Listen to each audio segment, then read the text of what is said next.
जाए, हम उस सीन से पीछे होने की कोशिश करते हैं।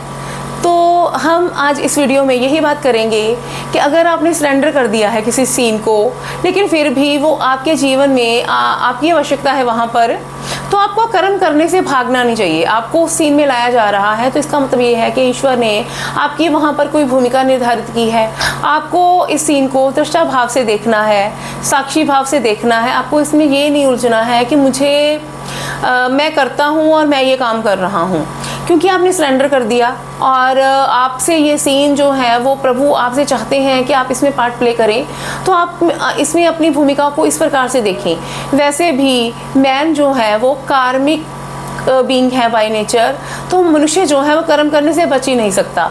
और कर्म संन्यास जो श्री कृष्ण ने जिसका उपदेश गीता में दिया था, वो हमें यही सिखाता है कि हे मनुष्य, तू कर्म कर और तू उसमें इंटेंशन देख अपनी कि तू किस इंटेंशन से ये कर्म कर रहा है।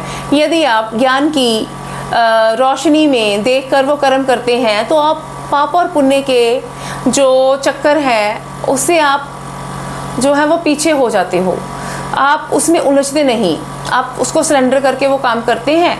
तो कहने का तात्पर्य ये है कि आप अगर हिम्मत नहीं जुटा पा रहे हैं उस सीन में जाने के लिए, तो आपको इस वीडियो के माध्यम से ये याद दिलाया जा रहा है कि आप कर्म योगी हैं। कर्म योग पर चलते हुए आपको किसी भी कर्म से पीछे नहीं भागना है।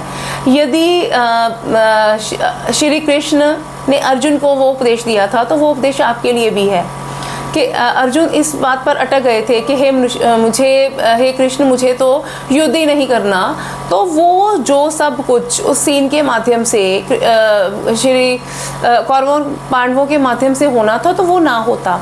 तो इसी प्रकार अगर आपके जीवन में भी कोई ऐसा सीन चल रहा है आप जिसका हिस्सा नहीं बनना चाहते हो, लेकिन डिवाइन आपको उस सीन में जाने के संकेत दे रहा है, तो आपको सरेंडर भाव में रहना है और साक्षी भाव से उसको देखना है।